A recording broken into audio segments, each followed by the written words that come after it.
Hi friends, ಎಲ್ಲರಿಗೂ ನಮಸ್ಕಾರ. Welcome to my channel ಕನ್ನಡತಿ 8889. ಏನಪ್ಪ ಇದು ಗೃಹಲಕ್ಷ್ಮಿ ಅಂತ ಇರೋ ಚಾನಲ್ನ ಕನ್ನಡತಿ 8889 ಅಂತ ಮಾಡಿದ್ದಾರೆ. ಮತ್ತು 1 ಇಯರ್ ಆದಮೇಲೆ ವೀಡಿಯೋಸ್ನ ಮಾಡ್ತಿದ್ದಾರೆ ಅಂತ ಅನಿಸ್ತಾ ಇರ್ಬೋದು. ಮೊದಲಿಗೆ ನೀವೆಲ್ಲರೂ ಹೇಗಿದ್ದೀರಾ?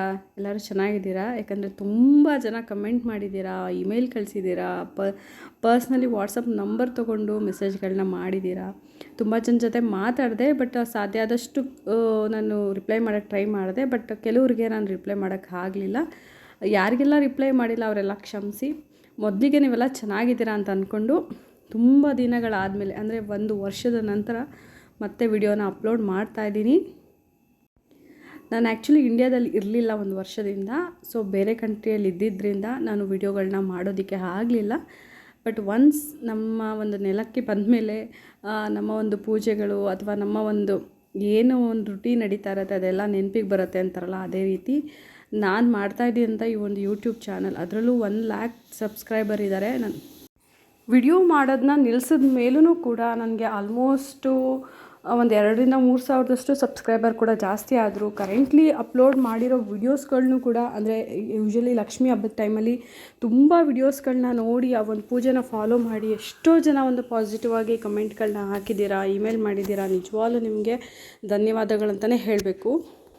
ಸೊ ತಡ ಮಾಡೋದು ಬೇಡ, ಬನ್ನಿ ಹೊಸ ಚಾನಲ್ ನೇಮ್ನೊಂದಿಗೆ ಹೊಸ ವಿಡಿಯೋವನ್ನು ಇವತ್ತು ಅಪ್ಲೋಡ್ ಮಾಡ್ತಾ ಇದ್ದೀನಿ. ಮೊದಲಿಗೆ ಈ ವಿಡಿಯೋನ ಏನು ವಿಶೇಷ, ಈ ವಿಡಿಯೋದಲ್ಲಿ ಏನು ವಿಶೇಷ, ಯಾವ ಒಂದು ವಿಶೇಷತೆ ಜೊತೆಗೆ ಒಂದು ವಿಡಿಯೋನ ಅಪ್ಲೋಡ್ ಮಾಡ್ತಾ ಇದ್ದೀನಿ ಅಂತ ನಿಮಗೆ ಇವಾಗ ತಿಳಿಸ್ಕೊಡ್ತೀನಿ. ಇತ್ತೀಚಿನ ದಿನಗಳಲ್ಲಿ ನೋಡ್ಬೋದು ನೀವು, ಯಾರೇ ಆಗಲಿ ಫಸ್ಟು ಪ್ರಿಫರೆನ್ಸ್ ಕೊಡೋದು ಪೂಜೆಗೆ ಅಲ್ವಾ. ಮೊದಲೆಲ್ಲ ಅಷ್ಟು ಪೂಜೆಗಳಿಗೆ ಪ್ರಿಫರೆನ್ಸ್ ಕೊಡ್ತಾ ಇರಲಿಲ್ಲ. ಅಂದರೆ ಕೆಲಸಗಳೇ ಜಾಸ್ತಿ ಆಗ್ತಾಯಿತ್ತು, ವರ್ಕಲ್ಲೇ ಕೆಲಸ, ಅಂದರೆ ಮಾಡ್ತಾರೋ ಕೆಲಸದಲ್ಲೇ ದೇವರಿದ್ದಾನೆ ಅಂತ ನೋಡಿಕೊಂಡು ಎಷ್ಟೋ ಜನ ಸುಮ್ಮನೆ ಆಗ್ತಾಯಿದ್ರು. ಬಟ್ ಆದರೆ ಇತ್ತೀಚೆಗೆ ದುಡ್ಡನ್ನ ಚೆನ್ನಾಗಿ ಸಂಪಾದನೆ ಮಾಡ್ತಾರೆ, ಬಟ್ ಆದರೆ ಮನಸ್ಸಲ್ಲಿ ನೆಮ್ಮದಿ ಇರಲ್ಲ, ಮನೆಯಲ್ಲಿ ನೆಮ್ಮದಿ ಇರಲ್ಲ. ಸೊ ಹಾಗಾಗಿ ಪೂಜೆ ಕಡೆ ಗಮನ ಆಟೋಮೆಟಿಕ್ಕಾಗಿ ಹೊರಟೋಗುತ್ತೆ. ನಾವು ಮೊದಲು ಹೇಳ್ದಂಗೆ, ಅಂದರೆ ನನ್ನೆಲ್ಲ ವಿಡಿಯೋಗಳಲ್ಲೂ ಹೇಳ್ದಂಗೆ, ನಾವು ಮಾಡುವಂಥ ಪೂಜೆ, ಮಾಡುವಂಥ ಸೇವೆಗಳು ಎಂದಿಗೂ ವೇಸ್ಟ್ ಆಗೋದಿಲ್ಲ. ಇವತ್ತಲ್ಲ ಯಾವತ್ತಾದರೂ ಸರಿಯೇ, ನಾವು ಒಂದು ಮಾಡಿರುವಂಥ ಸೇವಾ ಫಲ ಒಂದು ರೀತಿ ಸೇವಿಂಗ್ಸ್ ಅಕೌಂಟಲ್ಲಿ ಅಮೌಂಟನ್ನ ಸ್ಟೋರ್ ಮಾಡಿದಂಗೆ. ಅದೇ ರೀತಿ ನಾವು ಮಾಡಿರುವಂಥ ಪುಣ್ಯಗಳು, ಮಾಡಿರುವಂಥ ಪೂಜಾ ಫಲಗಳು ನಮ್ಮ ಕಷ್ಟಕಾಲದಲ್ಲಿ ಖಂಡಿತ ಕೈ ಹಿಡಿಯುತ್ತೆ. ಸೊ ಹಾಗಾಗಿ ಯಾವುದೇ ರೀತಿಯಾದ ಪೂಜೆಗಳನ್ನ ನಾವು ಒಂದು ಮನಸ್ಪೂರ್ವಕವಾಗಿ ನಾವು ಮಾಡೋದ್ರಿಂದ ಖಂಡಿತ ಅದರಿಂದ ನಮಗೆ ಒಳ್ಳೆ ಪ್ರತಿಫಲಗಳಂತೂ ಸಿಗುತ್ತೆ. 2.5 ನಿಮಿಷ ಆಗೋಯಿತು. ಸೊ ಇವತ್ತಿನ ವಿಡಿಯೋ ಬಗ್ಗೆ ನಿಮಗೆ ತಿಳಿಸ್ಕೊಡ್ತಾ ಇದ್ದೀನಿ. ಯಥಾಪ್ರಕಾರ ಪ್ರತಿ ಮಂತು ಅಮಾವಾಸ್ಯೆ ಹುಣ್ಣಿಮೆ ಅಂತ ಬರ್ತಾ ಇರುತ್ತೆ. ಅದರಲ್ಲಿ ಈ ಒಂದು ಮೇ ತಿಂಗಳಲ್ಲಿ ಬಂದಿರುವಂಥ ಅಮಾವಾಸ್ಯೆ ತುಂಬ ಅಂದರೆ ತುಂಬ ವಿಶೇಷತೆ ಇದೆ. ಯಾಕಂದರೆ ಈ ಒಂದು ಅಮಾವಾಸ್ಯೆನ ಶನಿ ಜಯಂತಿ ಅಂತ ಕೂಡ ಕರೀತಾರೆ, ಜ್ಯೇಷ್ಠ ಅಮಾವಾಸ್ಯೆ ಅಂತ ಕೂಡ ಕರೀತಾರೆ. ಯಾರಿಗೆಲ್ಲ ತುಂಬ ರೀತಿಯಾದಂಥ ಮೀನ್ಸ್ ಎಷ್ಟೇ ಪೂಜೆ ಮಾಡಿದ್ರು ನಮಗೆ ಕಷ್ಟಗಳು ಕಳೀತಾ ಇಲ್ಲ, ಅಥವಾ ಮಾಡ್ತಾ ಇರುವಂಥ ಕೆಲಸಗಳಲ್ಲಿ ತುಂಬ ಅಡೆತಡೆಗಳು ಬರ್ತಾ ಇದೆ, ಏನೋ ಒಂದು ರೀತಿ ಮನಸ್ಸಲ್ಲಿ ಸಮಾಧಾನ ಇಲ್ಲ ಅನ್ನೋರು ತಪ್ಪದೇ ಒಂದು ಅಮಾವಾಸ್ಯೆ ದಿನ ನಾನು ಹೇಳುವಂಥ ಒಂದು ಸಣ್ಣ ಪರಿಹಾರನ ಮಾಡ್ಕೊಳ್ಳಿ. ಖಂಡಿತ ನಿಮ್ಮ ಆ ಒಂದು ಮನಸ್ಸಲ್ಲಿರುವಂಥ ನೆಗೆಟಿವಿಟಿ ದೂರ ಆಗಿ ಖಂಡಿತ ನಿಮಗೆ ಒಂದು ರೀತಿ ಪಾಸಿಟಿವ್ ಆದ ವೈಬ್ರೇಷನ್ ನಿಮ್ಮ ಜೀವನದಲ್ಲಿ ಶುರುವಾಗುತ್ತೆ. ಮೊದಲಿಗೆ ಈ ಒಂದು ಮೇ ತಿಂಗಳಲ್ಲಿ ಅಮಾವಾಸ್ಯೆ ಯಾವಾಗ ಬಂದಿದೆ ಅಂದರೆ ಮೇ 16ನೇ ತಾರೀಕು, ಅಂದರೆ ಶನಿವಾರ ಈ ಒಂದು ಅಮಾವಾಸ್ಯೆ ಇದೆ.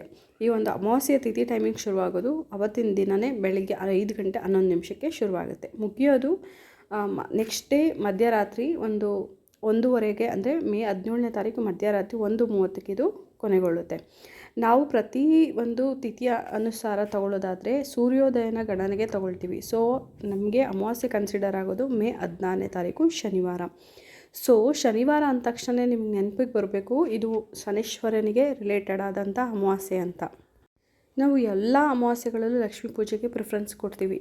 ಆದರೆ ಕೆಲವೊಂದು ಸರಿ ನಾವು ಕೆಲವೊಂದು ಒಂದೇ ಅವಶ್ಯಕತೆ ಇರುವಂಥ ದೇವರುಗಳನ್ನ ಪೂಜೆನೂ ಕೂಡ ಮಾಡಲೇಬೇಕಾಗುತ್ತೆ. ಅಂದರೆ ನಮ್ಮ ಒಂದು 9 ಗ್ರಹಗಳಲ್ಲಿ ಶನಿದೇವರು ಕೂಡ ತುಂಬ ಅಂದರೆ ತುಂಬ ಇಂಪಾರ್ಟೆಂಟ್ ಆದ ಒಂದು ಮಹತ್ವವನ್ನು ವಹಿಸ್ತಾರೆ. ಸೊ ಹಾಗಾಗಿ ಶನೀಶ್ವರನಿಗೆ ರಿಲೇಟೆಡ್ ಆದಂಥ ಈ ಒಂದು ಅಮಾವಾಸ್ಯೆಯ ದಿನ ನಾವೊಂದು ಹೇಳ್ತಾ ಇರುವಂಥ ಒಂದು ಪರಿಹಾರನ ಮಾಡ್ಕೊಳ್ಳಿ.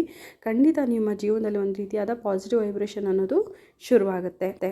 ಈ ಒಂದು ಅಮಾವಾಸ್ಯೆಯ ದಿನ ಶನೈಶ್ವರನಿಗೆ ಅತ್ಯಂತ ಪ್ರಿಯವಾದ ಎಳ್ಳು ಬತ್ತಿಯನ್ನು ನೀವು ಹಚ್ಚೋದ್ರಿಂದ, ಅದರಲ್ಲೂ ನೀವೇ ಸ್ವತಃ ಈ ಒಂದು ಎಳ್ಳು ಬತ್ತಿಯನ್ನು ಮನೆಯಲ್ಲಿ ತಯಾರಿಸಿ ಅದನ್ನು ಅಂದರೆ ರೆಡಿ ಮಾಡಿಕೊಂಡು ನಿಮ್ಮ ಒಂದು ಸಂಕಲ್ಪವನ್ನು ಮಾಡಿಕೊಂಡು, ಅಂದರೆ ಎಳ್ಳುಗಳನ್ನ ನೀವು ಎಷ್ಟೋ ಜನ ನಾವು ಎಳ್ಳು ಬತ್ತಿನ ಹೊರಗಡೆ ತೊಗೋತೀವಿ, ಅದು ಪ್ಯೂರ್ ಎಳ್ಳೆಣ್ಣೆ ಹಾಕಿರೋದ್ರಿಲ್ಲ. ಸೊ ಹಾಗಾಗಿ ನಾನು ಹೇಳ್ತಾ ಇರೋದು, ಮನೆಯಲ್ಲೇ ನೀವು ಕಪ್ಪು ಬಟ್ಟೆ ಸಿಗುತ್ತೆ, ಅಂದರೆ ಎಲ್ಲ ಒಂದು ಗ್ರಂಥಿಗೆ ಶಾಪಲ್ಲಿ ಕಪ್ಪು ಬಟ್ಟೆಗೆ ಸಿಗುತ್ತೆ.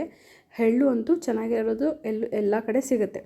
ಸೊ ನಾನು ನಿಮಗೆ ಅದನ್ನು ಯಾವ ರೀತಿ ಮಾಡಬೇಕನ್ನೋದು ವಿಡಿಯೋ ಕೂಡ ನಾನು ಅಪ್ಲೋಡ್ ಮಾಡಿದ್ದೀನಿ, ನೀವು ಚೆಕ್ ಮಾಡ್ಕೊಳ್ಬೋದು. ಆ ಒಂದು ಎಳ್ಳು ಬತ್ತಿನ ನೀವು ಅಂದರೆ ಕಪ್ಪು ಬಟ್ಟೆನ ನೀವು ಸ್ಕ್ವೇರ್ ಟೈಪ್ ಕಟ್ ಮಾಡ್ಕೊಬಿಡಿ. ಒಂದು ಅಂಗೈಯಲ್ಲಿ ಒಂದು ಸ್ಕ್ವೇರ್ ಟೈಪ್ ಬರುವಷ್ಟು ಒಂದು ಕಪ್ಪು ಬಟ್ಟೆಯನ್ನು ಕಟ್ ಮಾಡಿಕೊಂಡು ಅದಕ್ಕೆ ಒಂದಷ್ಟು ಅಂದರೆ ಕೈಯ ಒಂದು 3 ಬೆರಳಲ್ಲಿ ಹಿಡಿಯೋಷ್ಟು ಒಂದು ಎಳ್ಳನ್ನು ನೀವು ಅದಕ್ಕೆ ತುಂಬಿಸಿ, ಪ್ರತಿ ಸತಿ ನೀವು ಎಳ್ಳನ್ನು ಹಾಕಿ ಆ ಒಂದು ಗಂಟನ್ನು ಕಟ್ಟಬೇಕಾದ್ರೆ ನಿಮ್ಮ ಏನು ಕಷ್ಟಗಳಿದೆ ಅಲ್ಲ ಅದನ್ನು ನೀವು ಸ್ಮರಿಸ್ಕೊಂಡು, ಈ ಒಂದು ಕಷ್ಟಗಳಿಂದ ನಮಗೆ ಬಿಡುಗಡೆನ ಕೊಡು ಅಂತ ಹೇಳಿಕೊಂಡು ನೀವು ಈ ಒಂದು ಎಳ್ಳು ಒಳಗಡೆ ಹಾಕಿ ಒಂದು ಗಂಟನ್ನು ನೀವು ಕಟ್ಟಿ 9 ರೀತಿ ಈ ಥರ ಗಂಟುಗಳನ್ನ ನೀವು ರೆಡಿ ಮಾಡ್ಕೋಬೇಕಾಗತ್ತೆ. ಈ ರೆಡಿ ಮಾಡ್ಕೊಂಡಿರುವಂಥ 9 ಎಳ್ಳು ಬತ್ತಿಯ ಅಂದರೆ ಎಳ್ಳಿರುವಂಥ ಈ ಗಂಟನ್ನು ಪ್ಯೂರ್ ಎಳ್ಳೆಣ್ಣೆಯಲ್ಲಿ ನೀವು ನೆನೆಸಿಟ್ಟು ಅವತ್ತೊಂದು ದಿನ ಅಂದರೆ ಮೇ 16ನೇ ತಾರೀಕು ಶನಿವಾರ ಕರೆಕ್ಟಾಗಿ ನೀವು 6 o'clock ಮೇಲ್ಗಡೆ, ಯಾವತ್ತು 6ಕ್ಕಿಂತ ಬಿಫೋರ್ ಹಚ್ಚೋದಕ್ಕಿಂತ ಸೂರ್ಯಾಸ್ತ ಆದಮೇಲೆ ನೀವು ಎಳ್ಳುಬತ್ತಿನ ಹಚ್ಚೋದು ಒಳ್ಳೆಯದು, ಅಥವಾ ಸೂರ್ಯ ಉದಯ ಮುಂಚೆಗೆ ಹಚ್ಚೋದು ಒಳ್ಳೆಯದು. ಸೊ ಹಾಗಾಗಿ ಆದಷ್ಟು ನೀವು ಅಮಾವಾಸ್ಯೆ ಆಗಿರೋದ್ರಿಂದ ಮೇ 16ನೇ ತಾರೀಕು ಸಂಜೆ 6 ಗಂಟೆ ಮೇಲೆ ಈ ಒಂದು ಎಳ್ಳು ಬತ್ತಿಗಳನ್ನ ನೀವು ಶನೇಶ್ವರನ ದೇವಸ್ಥಾನಕ್ಕೆ ಹೋಗಿ ಅಲ್ಲೇ ನೀವು ಎಳ್ಳು ಬತ್ತಿಗಳನ್ನ ನೀವು ಹಚ್ಚೋದ್ರಿಂದ ನಿಮ್ಮ ಏನೆಲ್ಲ ಅಂದ್ಕೊಂಡಿರೋ ಕೆಲಸಗಳು ಆಗುತ್ತೆ, ಅಥವಾ ಏನಾದರೂ ಅಡೆತಡೆಗಳಿದ್ರೂ ಕೂಡ ದೂರ ಆಗುತ್ತೆ. ನಿಮ್ಮ ಮನೆ ಹತ್ರ ಯಾವುದಾದ್ರು ಶನೇಶ್ವರನ ದೇವಸ್ಥಾನ ಇಲ್ಲ ಅಂದರೆ ಅಟ್ಲೀಸ್ಟ್ ಆಂಜನೇಯನ ದೇವಸ್ಥಾನದ ಮುಂದೆ ಹೋಗಿ ಕೂಡ ಈ ಒಂದು ಎಳ್ಳು ಬತ್ತಿಯನ್ನು ಹಚ್ಚೋದ್ರಿಂದ ಖಂಡಿತ ನಿಮ್ಮ ಕಷ್ಟಗಳೆಲ್ಲ ಪರಿಹಾರ ಆಗಿ ನಿಮಗೆ ಒಂದು ಒಳ್ಳೆಯದಂತೂ ಆಗೇ ಆಗುತ್ತೆ. ನೋಡಿದ್ರಲ್ಲ, ಇದು ನಿಮಗೆ ಗೊತ್ತಿರುವಂಥ ಪರಿಹಾರನೇ, ಆದರೆ ಅದನ್ನು ಯಾವ ದಿನ ಯಾವ ಸಮಯದಲ್ಲಿ ಮಾಡಬೇಕನ್ನೋದು ನಮಗೆ ಅರಿವಿರೋದಿಲ್ಲ. ಸೊ ಹಾಗಾಗಿ ಈ ಒಂದು ಪರಿಹಾರವನ್ನು ನೀವು ಈ ಬರುವ ಅಮಾವಾಸ್ಯೆ ದಿನ ಮಾಡ್ಕೊಳ್ಳಿ, ಖಂಡಿತ ನಿಮಗೆ ಒಳ್ಳೆಯದಾಗುತ್ತೆ. ಯಾಕಂದರೆ ನಾನು ತುಂಬ ಶನಿವಾರಗಳಿಂದ ಈ ಒಂದು ಪೂಜೆನ ಮಾಡ್ತಾ ಬರ್ತಾಯಿದ್ದೀನಿ. ಈ ಒಂದು ಪೂಜೆನ ಮಾಡ್ತಾ ಬರ್ತಾ ಇರೋದ್ರಿಂದ ನಮ್ಮಲ್ಲಿ ಆಗ್ತಾ ಇರೋ ಒಂದು ಚೇಂಜಸ್ ಇದೆ, ಒಳ್ಳೆ ರೀತಿಯಾದ ಚೇಂಜಸ್ಗಳನ್ನ, ಅದನ್ನು ನಿಜವಾಗ್ಲೂ ಹೇಳ್ಬೇಕಂದ್ರೆ ಒಂದು ರೀತಿ ಆಶ್ಚರ್ಯ ಅನಿಸುತ್ತೆ. ಸೊ ಅಷ್ಟು ವಿಶೇಷವಾದ ಒಂದು ಪ್ರತಿಫಲಗಳನ್ನ ನೀವು ಈ ಒಂದು ಪೂಜೆಯಿಂದ ನೀವು ನೋಡ್ಬೋದು. ದಯವಿಟ್ಟು ಯಾರೂ ಶನೀಶ್ವರ ಅಂದ ತಕ್ಷಣ ಭಯ ಪಡೋದು ಬೇಡ. ನೀವೊಂದು ಮಾಡೋ ಒಂದು ಪೂಜೆ ನಿಷ್ಠೆಯಿಂದ ಮಾಡಿದ್ರೆ ಆ ಸ್ವಾಮಿ ಖಂಡಿತ ನಿಮಗೆ ಒಳ್ಳೆಯದನ್ನ ಮಾಡಿಕೊಡ್ತಾರೆ.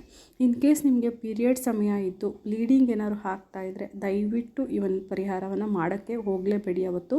ಯಾಕಂದರೆ ಈ ಒಂದು ಪೂಜೆಯಲ್ಲಿ ಆ ಒಂದು ಮೈಲಿಗೆ ಇರೋದು ತುಂಬ ಇಂಪಾರ್ಟೆಂಟ್ ಆಗುತ್ತೆ. ನೋಡಿದ್ರಲ್ವಾ, ಈ ಒಂದು ವಿಡಿಯೋ ನಿಮಗೆ ಇಷ್ಟ ಆದರೆ ದಯವಿಟ್ಟು ವಿಡಿಯೋನ ಲೈಕ್ ಮಾಡಿ, ಚಾನಲ್ನ ಸಬ್ಸ್ಕ್ರೈಬ್ ಮಾಡಿ. ಇದೇ ರೀತಿಯಾದ ವಿಡಿಯೋಗಳಿಗೆ ನನ್ನ ಚಾನಲ್ನ ತಪ್ಪದೆ ಫಾಲೋ ಮಾಡಿ. ವಿಡಿಯೋ ನೋಡಿದ್ದಕ್ಕೆ ಧನ್ಯವಾದಗಳು.